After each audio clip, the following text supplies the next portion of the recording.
अच्छा, इसका मतलब क्या है? ये भगवान है। सुखदेव जी कहना चाहते हैं कि भगवान की लीला में संदेह मत करना, यदि तो भगवान के भक्त हो। ये षडैश्वर संपन्न है, महाराज करने के लिए जा रहे हैं। भगवान महाराज करेंगे। रसो वही सह, रस स्वरूप परमात्मा अपने भक्तों को रस प्रदान करेगा। इसलिए महाराज में संदेह मत करना। फिर भी कोई संदेह करता है तो भगवान कैसे है? भगवान संधि कर दी, पिता, सारे जगत के पिता हैं, सारे जगत के स्वामी हैं। जिस प्रकार से स्त्री अपने पति पर संदेह नहीं करती, ऐसे भक्तों को चाहिए कि भगवान जगत के स्वामी हैं, भगवान की लीला में शंका न करें। फिर भी कोई शंका करता है तो भगवान कैसे? तीसरी व्याख्या करिए, भगवान अपिता। भगवान की उम्र 7 वर्ष की है। जैसे छोटे बच्चे को काम का विकार नहीं होता,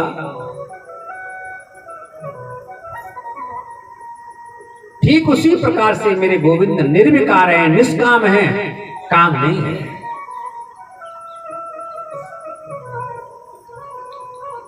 निष्काम है, अपिता,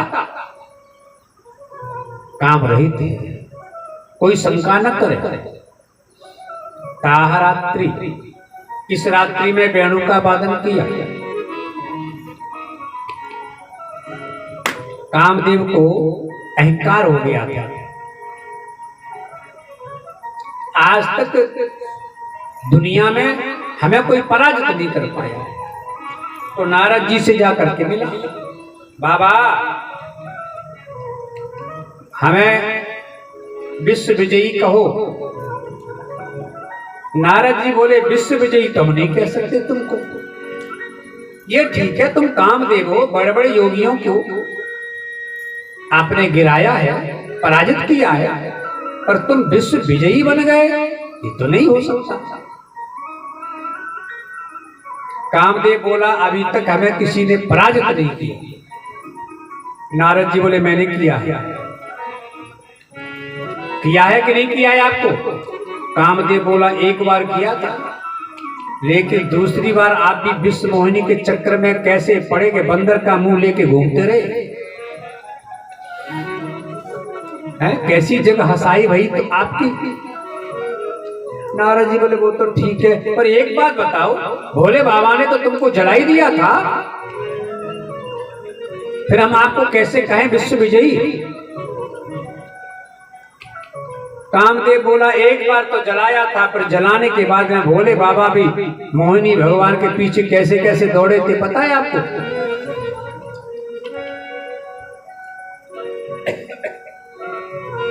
नारद जी बोले, हाँ वो तो हुआ था। भैया एक काम करो, तुम विश्व विजेता बनना चाहते हो तो नंद का छोरा है, यमुना किनारे निकुंज लीला करता है, 5-7 वर्ष का है, गोपियों के साथ निकुंज लीला करता है। यदि आपने श्री कृष्ण को पराजित कर दिया तो हम तुम्हें प्रमाण पत्र दे देंगे, तुम्हारे बराबर कोई वीर नहीं है। विश्व विजेता कृष्ण को पराजित करते, ठीक है?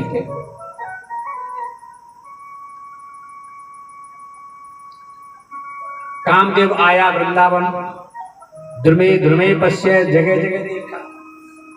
एक बोला, यहाँ क्या देख रहे हो? फिर बोले, किसी कुंज में जाके देखो, जहां राधा रानी होंगी वहां जाके देखिए, वहां मिलेगा। कामदेव चला गया। उस समय भगवान की मान लीला हो रही थी, निकुंज में राधा कृष्ण की मान लीला चल रही थी।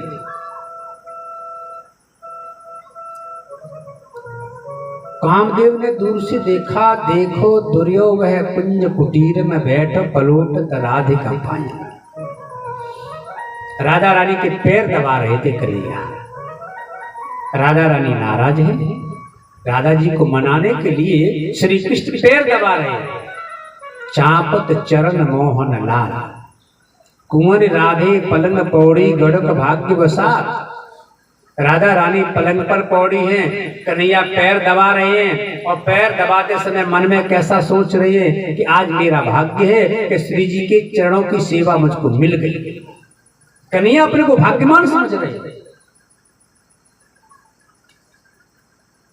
कामदेव ने सोचा यहां हमको भेजा है,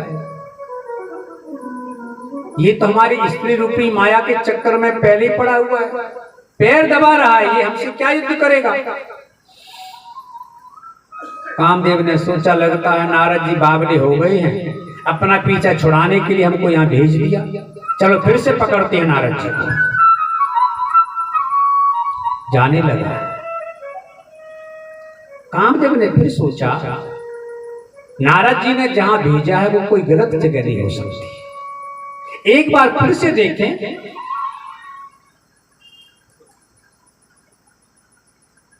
क्योंकि नारद जैसा संत कभी गलत जगह पर नहीं भेज सकता। फिर मुड़ करके देखा, अब भगवान की लीला बदल गई। पहले कन्हैया राधा जी को मना रहे थे, अब राधा जी श्री कृष्ण को मना रहे हैं। हेरी सखी सुने आज की बात, कहानो बखान करे मति मोर। राधे के शीश पे मोरो पखा, मुरलील कुटी कट में पटडो।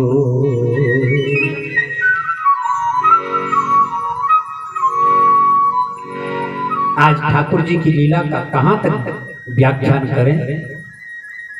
राधा रानी के सिर पर मोर बोलते, कमर में पीतांबर है, कमर में पीतांबर में बंसी लगी है, और कन्हैया कैसे है, भेंदी विराजत लाल के भाल, चूनरी रंग कुसुम रंग भोरी।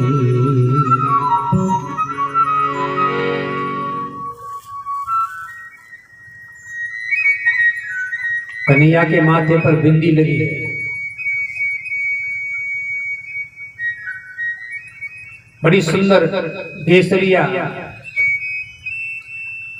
रंग की साड़ी पहन रखी है। सारे श्रृंगार राधा जी के कन्हैया ने कर लिए हैं, लेटे हुए हैं। ऐसा लग रहा है मानो हो मोहन रोठी रहे, मनावत श्री वृषभानु किशोर। ऐसा लगता है कि कन्हैया नाराज हैं, रूठे हैं, राधा रानी श्री कृष्ण को मना रही है। कामदेव ने सोचा यहाँ इस लीला में तो कोई रहस्य है। भगवान ने आवाज लगाई, भैया कामदेव कहाँ बात है, अरे काय को जा रहे हो, मिलके तो जाओ हमसे, ये बताओ कैसे पधारे। कामदेव बोला महाराज हम तो लड़बे को आए। भगवान बोले हमारे यहाँ जो आ गए ना, बाकी हर इच्छा हम पूरी करें, कोई बात नहीं, लड़ना है आपको हम लड़ेंगे, पर ये बताओ लड़ाई कैसी करनी है, मैदान की लड़ाई लड़ोगे कि किले की लड़ाई लड़ोगे। कामदेव चक्कर में पड़ गया, बोले मैदान और किले मैं तो नहीं जानता, मैं तो लड़ा हूं, प्रभु बताओ ये दोनों लड़ाई युद्ध है कैसे। भगवान बोले देखो एक है किले का युद्ध, राजा किले के अंदर है, शत्रु बाहर है, बाहर से पार करता है, किले के शत्रु को पराजित करते। मतलब महात्मा जी समाधि लगा के बैठे हैं, सारे इंद्रियों को अपने अंदर आत्मसात कर लिया, समाधि में बैठे हैं। और कामदेव आप गए, आपने ऐसे बाण मारे बाणों को सहन नहीं कर पाए वो योगी महाराज और उनका पतन हो गया, समाधि तोड़ दिया। कामदेव ने सोचा ये किले के युद्ध तो हमने बहुत किए, बड़े बड़े ऋषि मुनियों को है जो वायु का आहार करते हैं, जो धूप का आहार करते हैं, जो धूप पे आहार करते हैं, जो केवल जल का आहार करते हैं, ऐसे बड़े बड़े योगियों की समाधि को मैंने तोड़ा है। श्री कृष्ण बोले एक है मैदान का युद्ध, दोनों सेनाएं आमने सामने, दोनों शत्रु मैदान में, अब जो बलवान होगा वो जीतेगा। तो भैया तुम भी मैदान में आ जाओ, हम भी मैदान में आ जाएं, फिर हमारा तुम्हारा युद्ध हो। कामदेव बोला मैंने किले के युद्ध तो बहुत किए पर मैदान के लिए आज हमारा तुम्हारा मैदान का युद्ध हो। कोई छुप करके बार नहीं करेगा, सामने करेंगे। भगवान बोली आज नहीं, फिर कब? ताहरात्रि शरद पूर्णिमा की रात्रि में, तब तक आप भी थोड़ी तैयारी करो ना।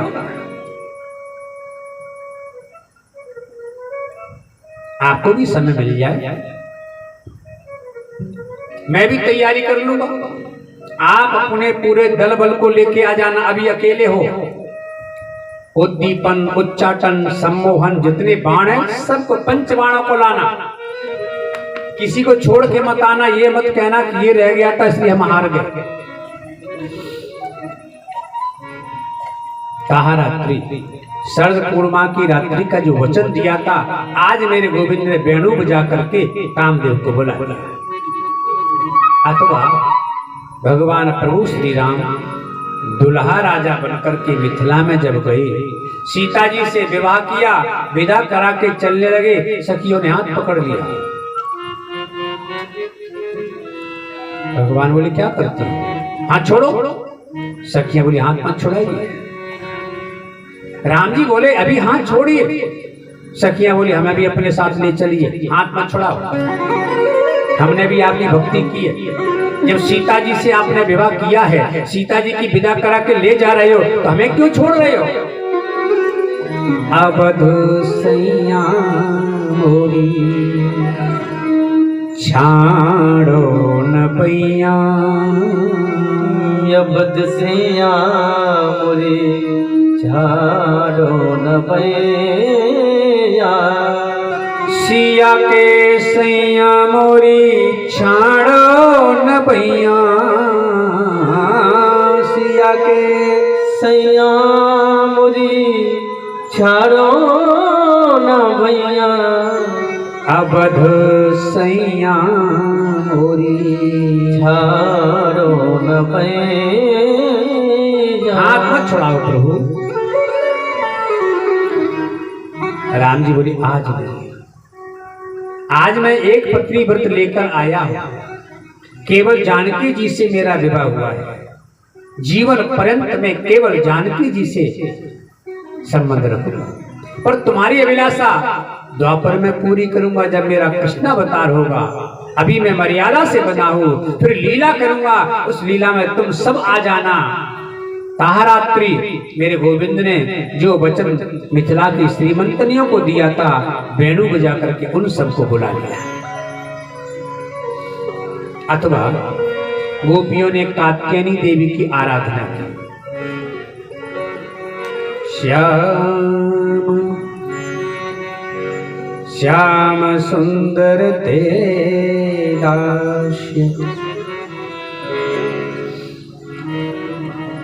भगवान श्री कृष्ण को पति बनाने के लिए कार्तिक मास में स्नान करती है, दामोदर मास में स्नान करती है यमुना में, और कात्यायनी देवी की पूजा, मंत्र का जप। कात्यायनी महामाये महायोगिन्यधीश्वरी नंद गोप सुतम देवी पतिम में कुरुते नमः। हे मां, नंद का छोरा हमारा पति बन जाए। व्रत समापन की ओर है, आखिरी दिन है, पूरा व्रत हो रहा है। गोपियों ने वस्त्र रखे किनारे पर, यमुना में लगाई डुबकी।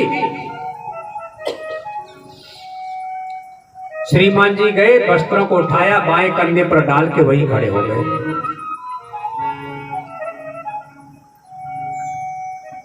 इसको हम लोग कहते चीर हरण। विचार करिए, हमारे प्रभु श्री कृष्ण के लिए क्या क्या कहा जाता है। भगवान ने चीर हरण किया। क्यों भैया? जिन्होंने द्रौपदी के चीर को बढ़ाया हो, क्या वो किसी अबला का चीर हरण करेंगे? परब्रह्म परमात्मा सर्वशक्तिमान श्री कृष्ण कभी किसी अबला का चीर हरण कर सकते हैं? चीर हरण किया है महाभारत में दुशासन ने द्रौपदी का।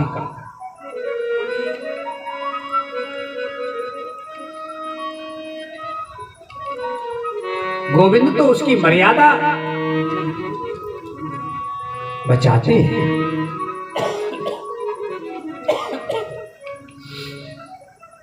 कभी चीर हरण नहीं करते। अब देखो, कोई कहता है कि चीर हरण किया, तो प्रसंग हमारे सामने है भागवत का।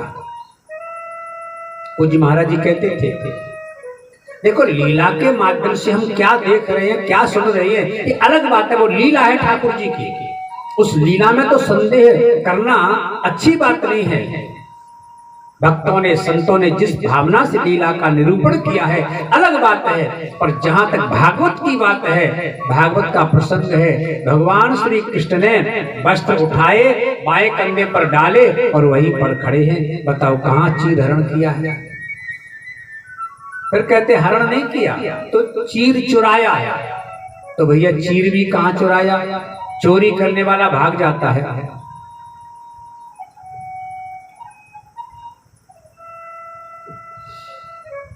भगवान वहीं खड़े हैं, तो ये भी नहीं कह सकते चीर चुराया है, चोरी की है।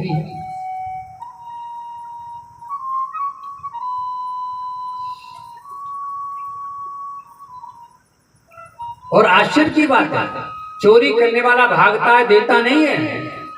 श्री कृष्ण वहीं खड़े हैं। गोपियों ने जब देखा तो कहा,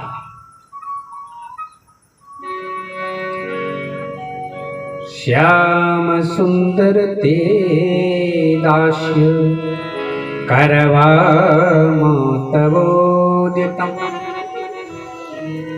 देहि वासांसि धर्मज्ञ नो चेद्रागे ब्रुवामहे नो चेद्रागे ब्रुवामहे। कन्हैया, हम आपकी दासियां हैं, वो आप धर्मज्ञ हो, हमारे वस्त्र हमें दे दो। श्री कृष्ण बोले, आप हमारी दासी हो ना, तो एक काम करो, भवत्यो यदि मे दास्यो मयोक्तं वा करिष्यथ अत्रागत्य स्वभासांसे प्रतीक्षन्तो शुचिस्मिता। एक एक करके आइए और अपने अपने वस्त्रों को ले जाइए। गोपियां आई, भगवान ने वस्त्र सौंप दिए। बताइए चोरी कहाँ की?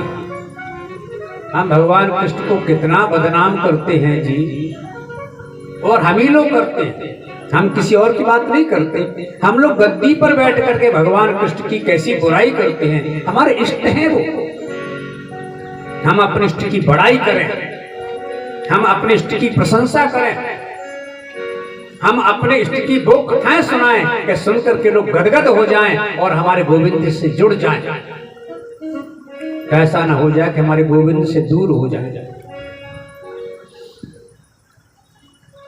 इस कथा का नाम है आवरण भंग लीला।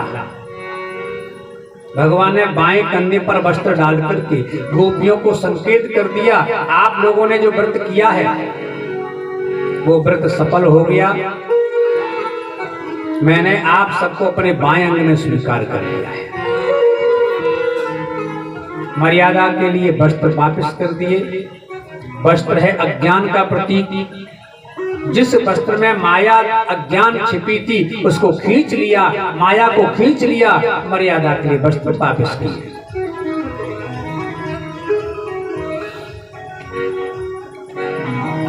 और गोपियों से कहा, तुम्हारा व्रत सफल है तो थोड़े धैर्य की आवश्यकता है, थोड़ा इंतजार करिए। ताहा रात्रि तुम्हारी ये अभिलाषा शरद पूर्णिमा की रात्रि में पूरी कर।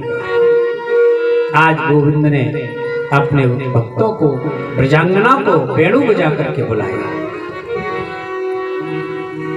निशम्य गीतम तदनंगवर्धनम ब्रज स्त्रिया कृष्ण गृहीत मानसा आजन्मरण्योन्यमलक्षितोद्यमा सयत्र कांतो जबलोलकुंडला।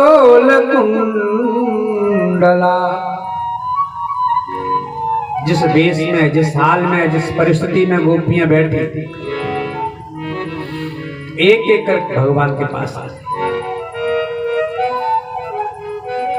भगवान ने गोपियों को देखा, बोले स्वागत है आप सबका, आप जो कहोगी वो हम करेंगे।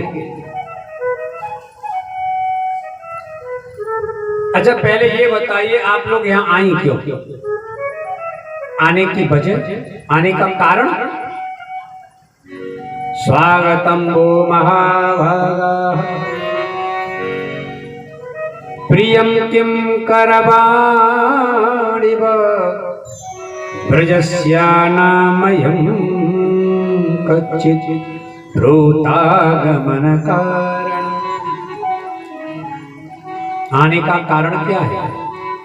हे महाभागा आप सबका स्वागत है, जो कहोगी वो मैं करूंगा, परंतु आने की वजह रजन्ने सा घोर रूपा घोर सत्वन सेविता प्रतियात ब्रजम नेह स्थेयं स्त्रीभिः सुमध्यमा।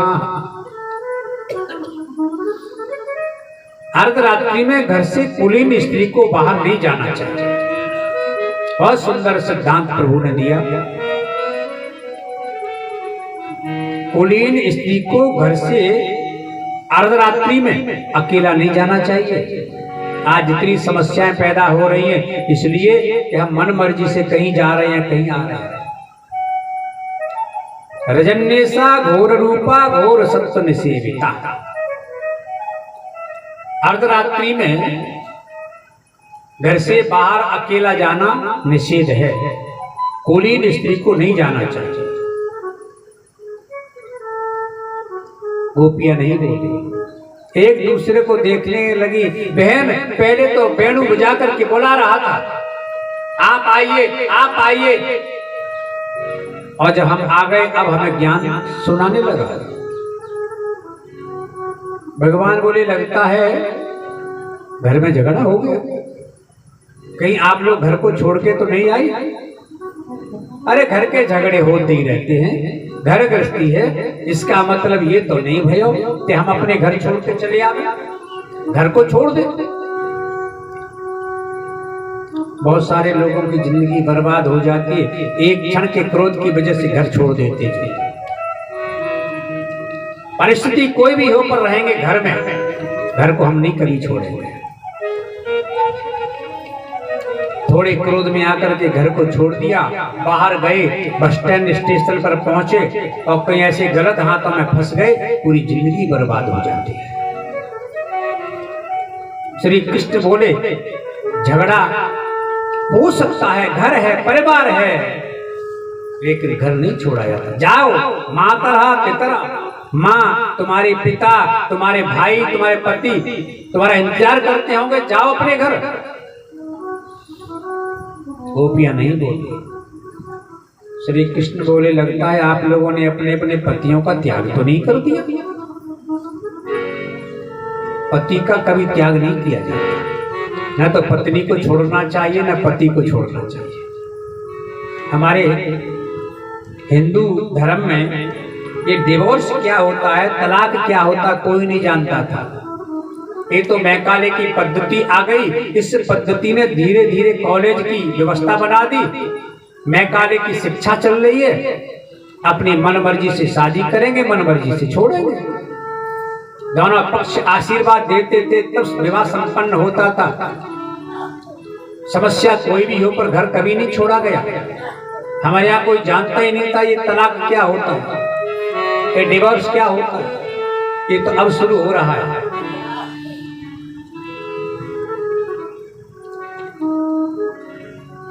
कभी पति का त्याग नहीं किया जाता। तुलसी बाबा भी कहते हैं, वृद्ध रोग बस जड़ धन हीना, वृद्ध रोग बस जड़ धन हीना, वृद्ध रोग बस जड़ धन हीना, रोग बस जड़ धन हीना, अंध बधिर क्रोधी अति दीना, क्रोधी अति दीना, अंध बधिर क्रोधी अति दीना, क्रोधी अति दीना, हृदय रोग बस जड़ धन हीना, हृदय रोग बस जड़ धन हीना, ओ हृदय रोग बस जड़ धन हीना। दोषीलो दुर्भगो वृद्धो जड़ो रोग्य धनो पिबाय,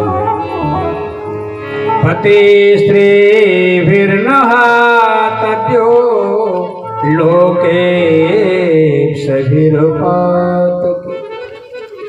पति का त्याग नहीं किया गया था। गोपियां बहुत देर से सुन रही थी। गोपियों ने आपस में एक दूसरे को देखा कि सारे में बोली, बहन पहले बुला रहा था अब ज्ञान सुना रहा है, अब इन्हें जवाब देना ही पड़ेगा। गोपियों ने कहा, श्याम सुंदर ठीक है आप कहते हो तो हम वापस चले जाएंगे, पर एक हमारी कथा है वो आप सुनो। सुनाइए। गोपियों ने कहा, एक पतिव्रता स्त्री, पति गया है परदेश, फोटो की पूजा करती है, दरवाजा बंद है, फोटो की पूजा कर रही थी। पतिदेव आ गए, आवाज लगाई, दरवाजा खोलिए। आप तो ये बताओ, तो पतिव्रता स्त्री फोटो की पूजा करे या पति के लिए दरवाजा खोले? श्री कृष्ण बोले, बावली हो का, फोटो की पूजा तभी तक होती है जब तक असली पति नहीं आया है। सच्चा पति आ गया तो फिर फोटो की पूजा में नहीं लगना चाहिए, फिर अपने सच्चे पति की पूजा।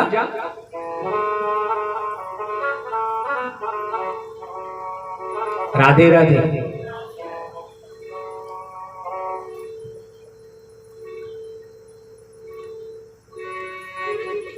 गोपियों ने कहा, श्याम सुंदर आपने बिल्कुल सच कहा। संसार के जो पति है ये तो माटी के पुतले हैं, असली पति आप हो। आपको पाने के लिए इन सब की पूजा हमने की। जब असली नहीं होता तो फोटो की पूजा कर लो। फोटो की पूजा करते करते एक दिन असली आ जाएगा। आपको पाने के लिए इन सब की मैंने पूजा की, अब आप ही मिल गए हो, फिर भी हमको वापस जाना पड़ेगा।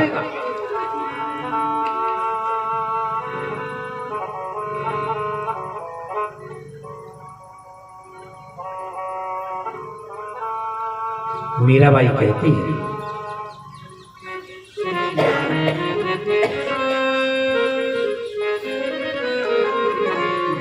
ऐसे पति से क्या लाभ, कल जन्म हुआ, आज विवाह हो गया, अगले दिन राम नाम सत्य हो गए। मीराबाई कहती है, ऐसे पति को कबरे जन्मे मर जा, अमर परिये गोपाल को छोड़ लो अमर भेचा, छोड़ लो अमर है जा, छोड़ लो अमर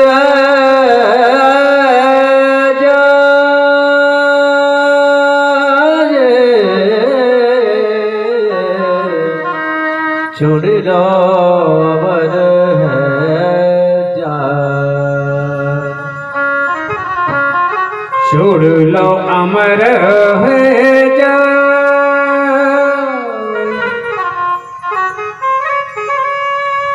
छोड़ लो अमर है जा,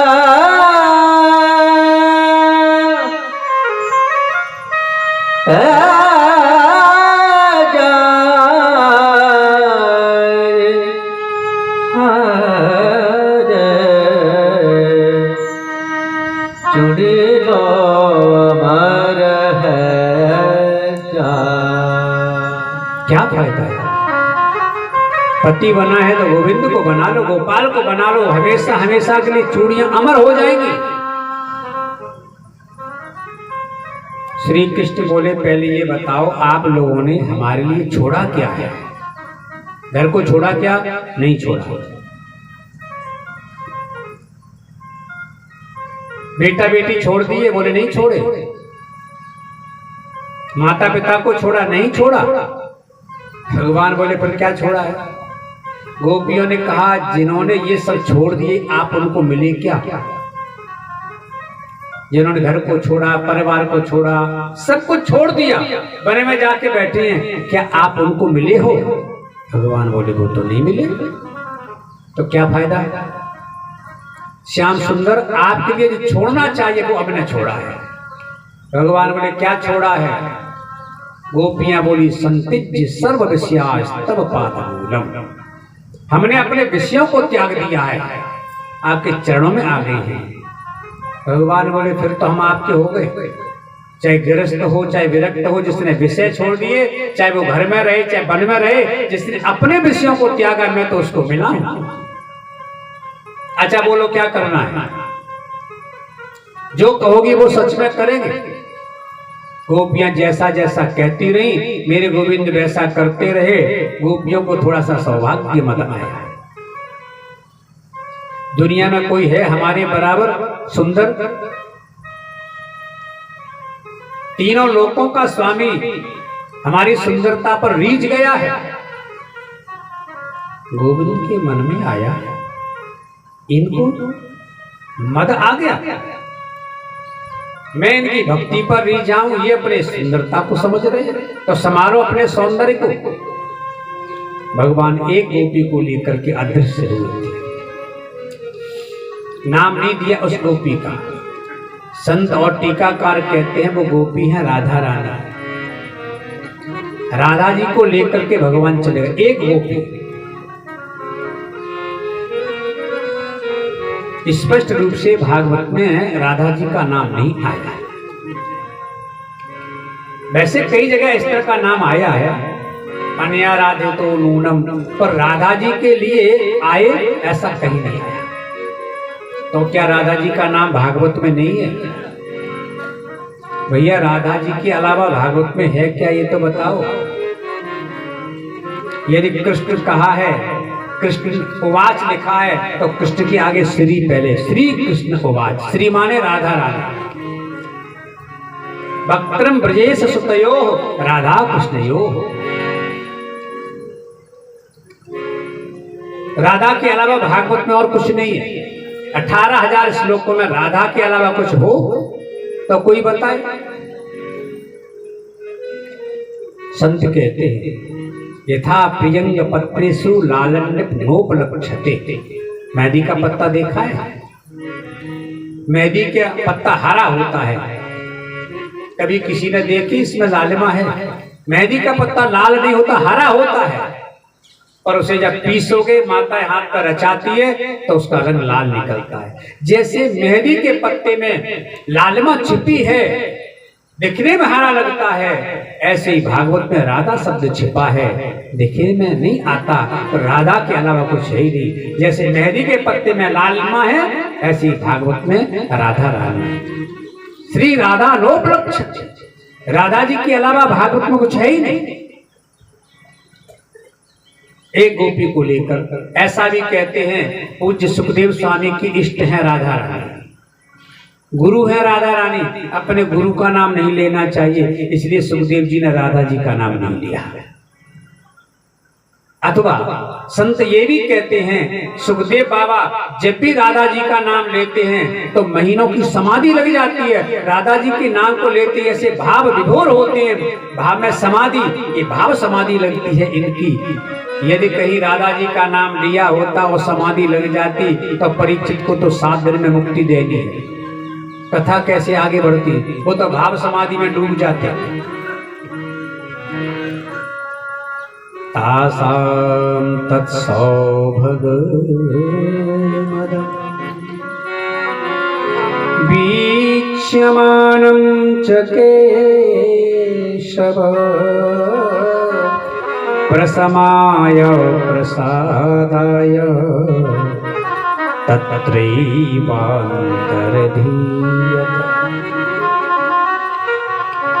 एक गोपी को लेकर अदृश्य हो गए।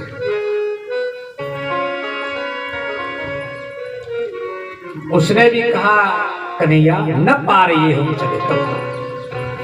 लाला रे मुंह पे ना चलो जा गए। भगवान बोले क्या कह रही हो आप, न पा रहे हम चले तम नैमाम यत्र ते मनः, हम मुंह पे चलो ना जा गए। श्री कृष्ण बोले तो फिर क्या करें। राधा जी बोली हमें तो एक ही जगह पहुंचा दो। कहां? यत्र ते मनः, तुम्हारा मन कहाँ है। श्री कृष्ण बोले हमारा मन तो गोपियों के पास है, छोड़कर जरूर आए गोपियों को, पर हमारा मन गोपियों के पास है। राधा जी बोले तो पर हमें भी वही पहुंचाओ जहां तुम्हारा मन है। हम तुम्हारे साथ नहीं रहे, तुम्हारे साथ है पर तुम्हारा मन कहीं अन्यत्र है, तो हमें वही पहुंचाओ जहां तुम्हारा मन लगे। हमारी राधा जी भी ब्रजवासियों को नहीं छोड़ना चाहती। राधा जी कहती तुम्हें जहां जाना है जाओ, पर हमारे भक्त ये ब्रजवासी हैं, ब्रजांगनाएं, हम इनको नहीं छोड़ेंगे। इन सबसे तुमने हमें अलग कर दिया। जिस दिन श्याम सुंदर मुझे छोड़ करके तुम मथुरा जाओगे, द्वारिका जाओगे, तो हमारा सारा ये ब्रजवासी बनेंगे। नयत्रते मनः, हम वही रहना चाहते जहां तुम्हारा मन है, और तुम्हारा मन है ब्रजवासियों में, तुम्हारा मन है ब्रजांगनाओं में, हमें गोपियों के पास पहुंचा। नयत्रते मनः। श्री कृष्ण बोले आपको गोपियों के पास जाना है। राधा जी बोली हाँ, हमारे साथ नाय रहना। बोले नाय रहना, न पा रहे हम चल, तो मैं ना चल सकूं आपके संग में। श्री कृष्ण बोले स्कंद आरूह्य, तो फिर हमारे कंधे पर बैठ जाओ, जहां तुम्हें जाना वहां पहुंचा दूंगा। अब मेरे कंधे पर बैठो। स्कंद आरूह्य, राधा जी ने पैर जैसे उठाया, ततश्चांतर दधे कृष्णा साबुरुरंगतव्यतः। भगवान अंतर ध्यान हो गए। गोपियों ने भगवान को बहुत खोजा। आप देखो खोजा भी कहां, कोई पीपल से पूछती है आप तो बहुत बड़े हो, तुम्हारी ऊंचाई बहुत ज्यादा है, आपने हमारे श्याम सुंदर को देखो है का?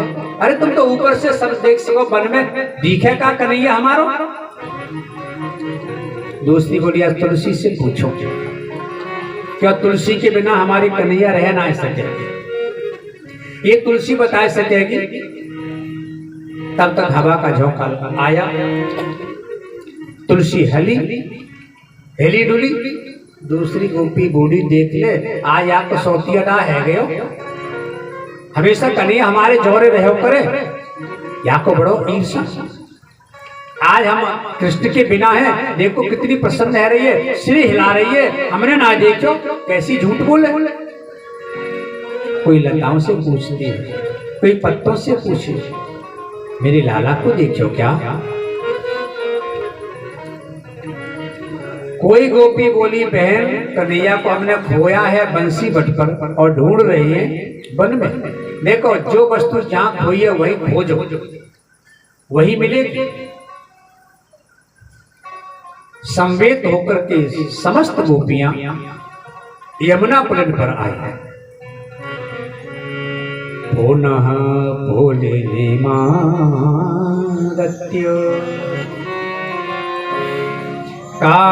कालिन्द्याः कृष्ण भावना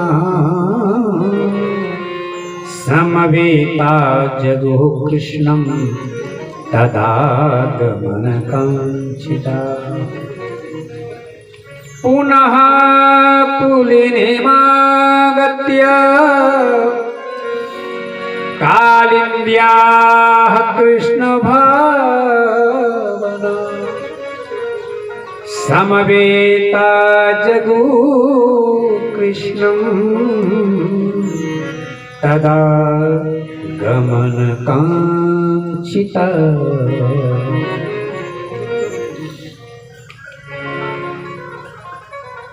संवेद होकर के गोपियां यमुना पुलिन पर पहुंचे। गोपी गीत के माध्यम से भगवान की स्तुति की। गोपियां कहती है जयति तेधिकं जन्मना ब्रज श्रयत इंदिरा शाश्वतत्र हि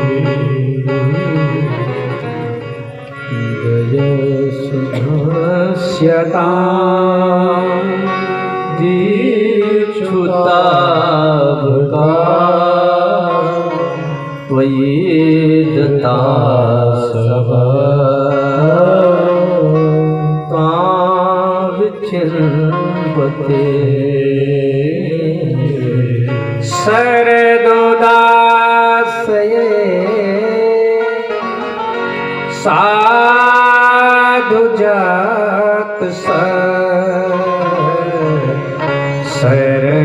सरसिजोदर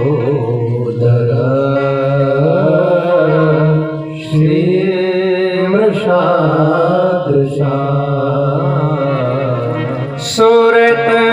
सुरतनाथ ते अशुल्क दासिका वरदनी नेह क्यों बदा वरदनी नेह क्यों बदा। गोपियों ने कहा श्याम सुंदर ते जन्मना ब्रजम अधिकम वैकुंठादि अधिकम जयति। जब से आपका जन्म इस ब्रज में हुआ है तब से इस ब्रज की शोभा वैकुंठ से ज्यादा हो गई। वैकुंठादि अधिकम, इस ब्रज की जय जयकार हो रही है। जयति तीर्थिका, वैकुंठ से ज्यादा जय जयकार इस ब्रज की हो रही है। अब ये गोपी गीत है सांकेतिक भाषा, प्रश्न उत्तर संकेत में चले जाए। श्री कृष्ण ने प्रश्न किया संकेत में गोपियों से। देखो जय जयकार उनकी होती है जिनकी किसी के ऊपर विजय हो। अब किसी की विजय हो जाए फिर कहते भैया आपकी जय हो, आपकी जय हो। अब ब्रज की जय जयकार हो रही है, इसका मतलब ब्रज की विजय हुई है। और विजय उसकी होती है जिसका किसी से युद्ध हो। दो लड़ते हैं, एक हारेगा दूसरा जीतेगा।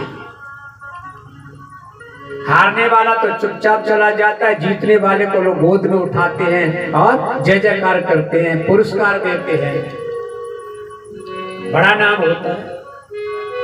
तो विजय उनकी होती है जिसका किसी से युद्ध हो, तब उसकी जय जयकार होती है।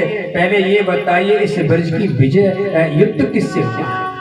ब्रज का किसी से झगड़ा हुआ है क्या? युद्ध हुआ है? गोपियां बोली हुआ है। किससे हुआ? गोपियां बोली वैकुंठ से। क्या?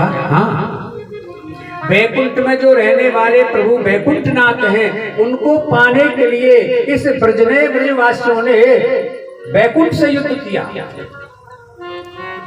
वैकुंठ में से जबरन छीनकर वैकुंठनाथ को इस ब्रज में ले आया।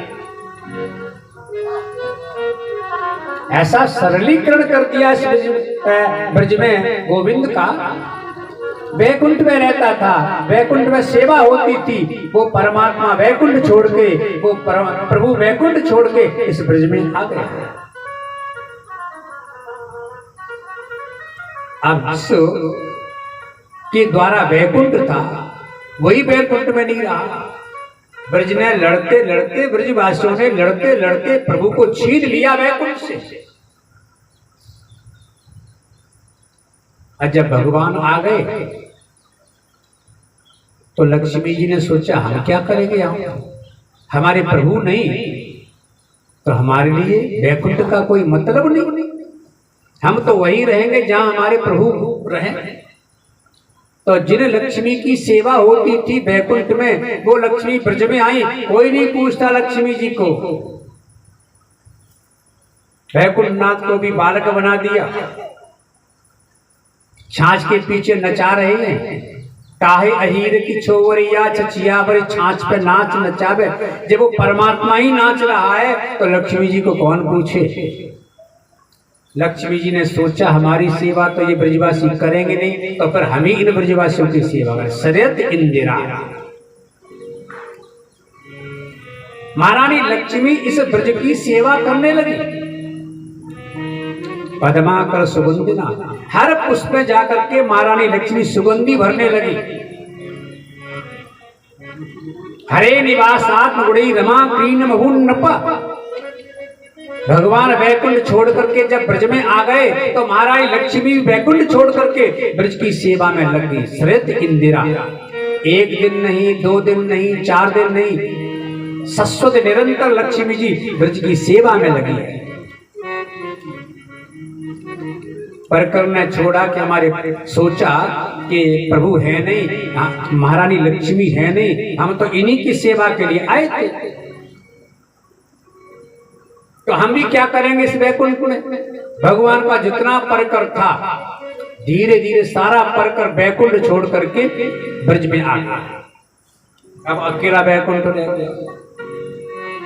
जिन वैकुंठनाथ का दर्शन करने के लिए बड़े बड़े योगींद्र मुनींद्र वैकुंठ जाते थे, आज एक भी महात्मा, एक भी योगींद्र, एक भी मुनींद्र, एक भी परमहंस, एक भी अवधूत वैकुंठ नहीं जा रहा। वैकुंठ की कोई चर्चा ही नहीं करता है। जो भी आता है सीधा ब्रज में आता है।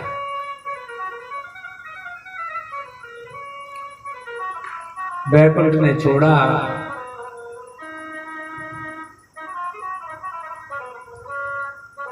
वैकुंठ को सबने छोड़ दिया। अब वैकुंठ ने खुद सोचा, हम भी क्या करेंगे,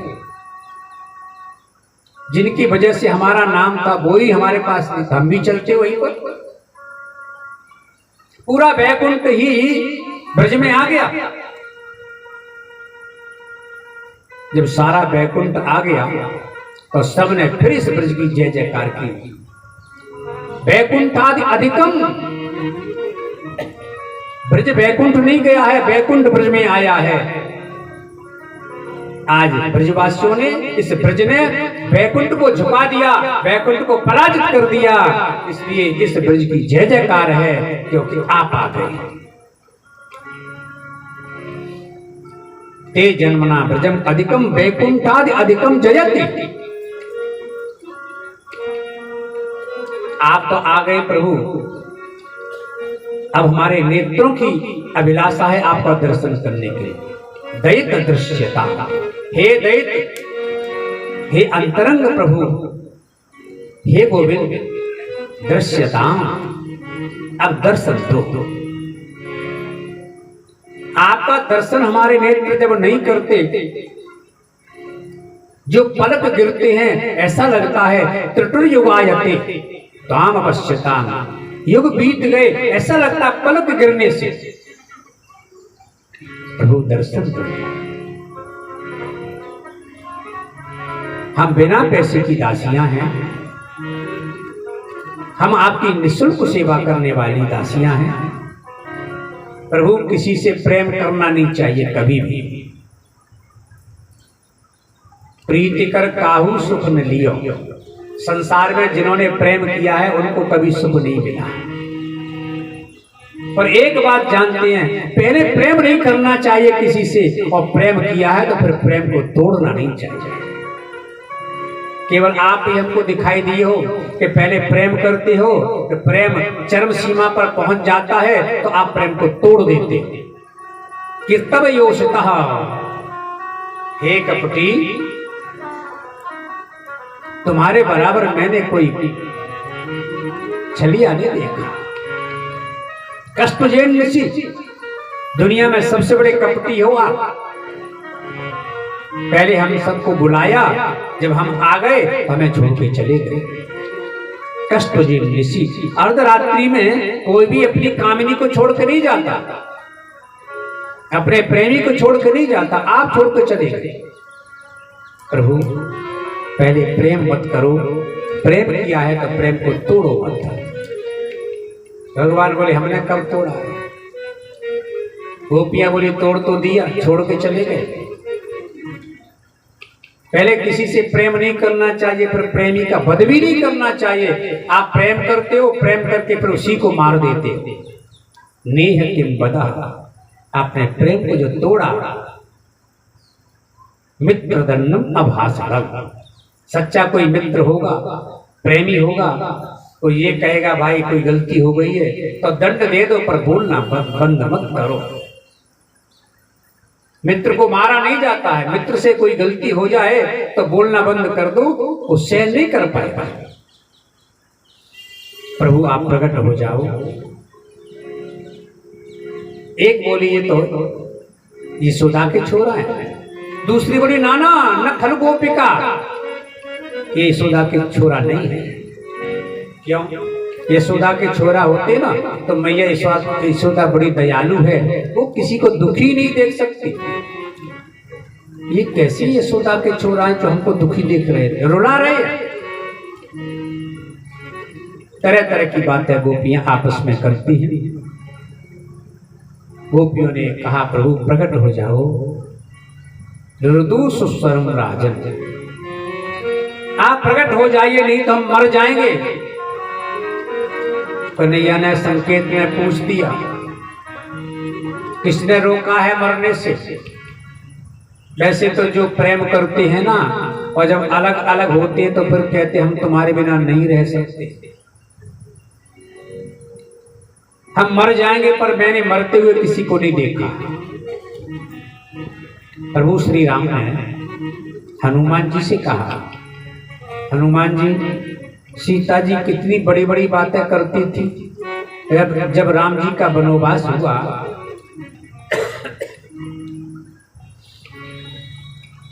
सीता जी ने कहा हमें भी ले चलो।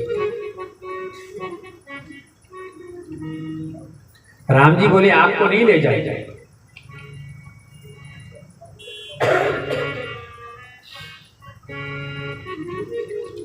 सीता जी बोली क्यों? राम जी बोले देखो, या घर में पिताजी हैं, माताजी हैं, गुरुजी हैं, इनकी सेवा कौन करेगा? इसलिए मेरी आज्ञा है, माँ की सेवा, पिताजी की सेवा, गुरुजी की सेवा तुमको करनी है। राम जी कहें और सीता जी बात न माने, बड़ा मुश्किल है। सीता जी बोली ठीक है सरकार, अब आप कहते हो तो मैं अवध में रुक जाती, और जल्दी आ जाना। राम जी बोले 14 वर्ष के बाद आ जाओ। तो फिर जाओ ना आप। राम जी खड़े हुए। अब बताइए कितना बड़ा संकट टल गया राम जी का। सीता जी बात मान गई राम जी की, बन जाने से मान गए, नहीं जाते बन। राम जी खड़े होकर जाने लगे। 10 कदम चले ही थे राम जी, सीता जी बोली रुको। राम जी बोले क्यों? सीता जी बोली आपसे नहीं कह रहे, फिर किसको कहा? सीता जी बोली मैंने आपकी छाया से कहा है, प्रभु आप जाइए वन, आपके शरीर की जो छाया है उसको छोड़ दो अयोध्या में। राम जी बोले ये कैसे हो सकता है? राम जाए वन, छाया रहे अवध। जहां ये शरीर जाएगा छाया वही जाएगी। सीता जी बोली प्रभु फिर ये कैसे हो सकता है कि राम जाए वन और सीता रहे अवध? राम है शरीर, सीता है छाया। जिय बिन देह नदी बिन बारी, जिय बिन देह नदी बिन बारी, जिय बिन देह नदी बिन बारी। ऐसे ही नाथ पुरुष बिन नारी, ऐसे ही नाथ पुरुष बिन नारी, जिय बिन देह नदी बिन बारी, जिय बिन देह जिय बिन देह नदी बिन बारी, जिय बिन देह नदी बिन बारी। तैसे नाथ पुरुष बिन नारी, ऐसे नाथ पुरुष बिन नारी, जिय बिन देह नदी बिन बारी, जिय बिन देह जिय बिन देह जिय बिन देह। कितनी बड़ी बड़ी बातें करती थी, अब नहीं मरती। अशोक वाटिका में बैठी है। हनुमान जी बोले सरकार सीता जी प्राण छोड़ना चाहते पर आप हो के मरने नहीं देते। 3 पहरेदार लगा दिए। नाम पाहरु दिवस निस ध्यान तुम्हार कपाट, लोचन निज पद जंत्रता प्राण जाहि कहि।